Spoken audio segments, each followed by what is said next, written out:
Hi everyone, welcome to today's tutorial, and today I will be showing you how you can create this smoke effect for a logo, right? So it's super easy to do, and without further ado, let's dive right in. So the first thing that we will be doing is that we will be opening up a document.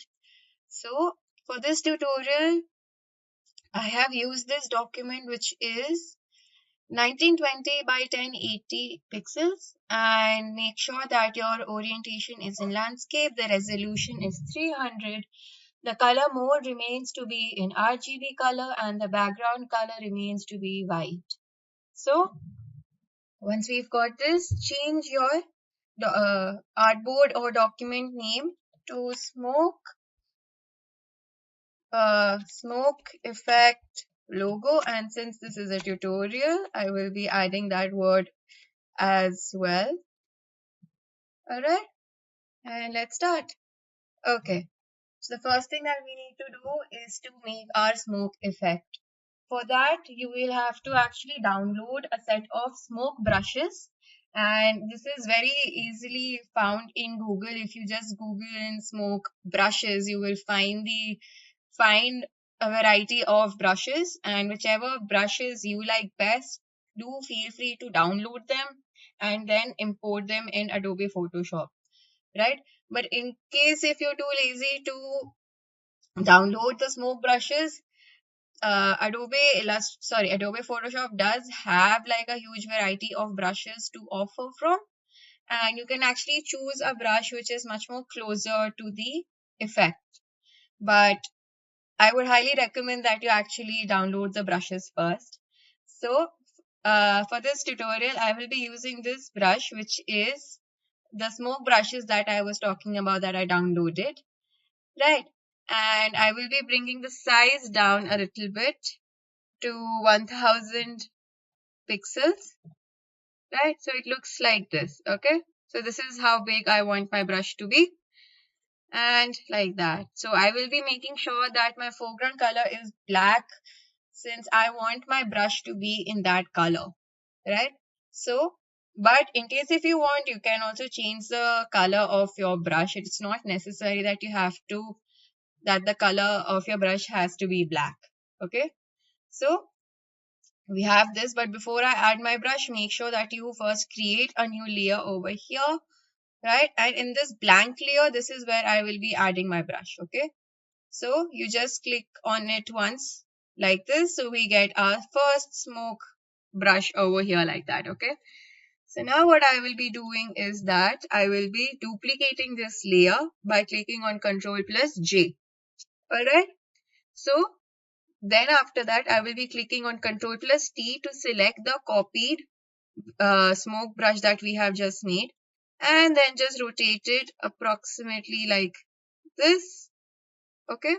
And now you have to repeat the process until we get into a circular form, right?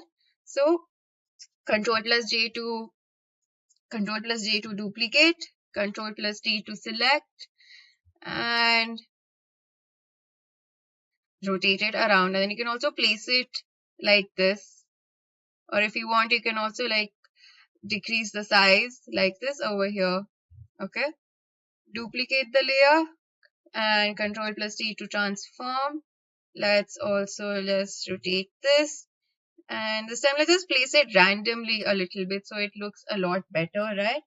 So you can just spread each one out a little bit like that.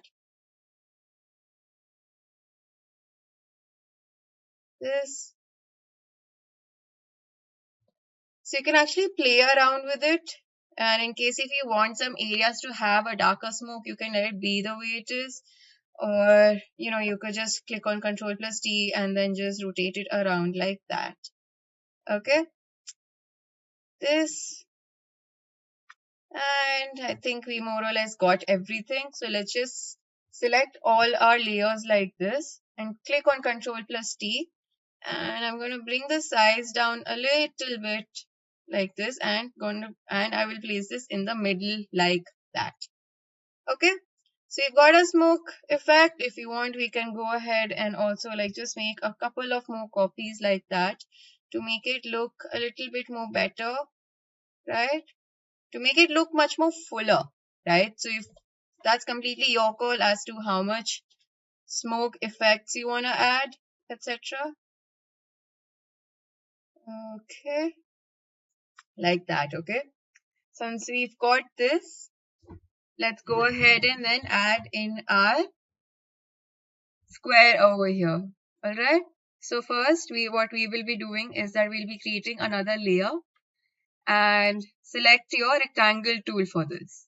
Okay, for this tutorial I will be making the stroke to be yellow color, but in case if you want some other color, you can also choose whichever color of your choice, but preferably choose a brighter color so that it will look a lot better, and it will add a contrast color as well. You do not need the fill, so make sure that the fill has this diagonal line. And I will be increasing the stroke weight a little bit from 20 to 25 like this.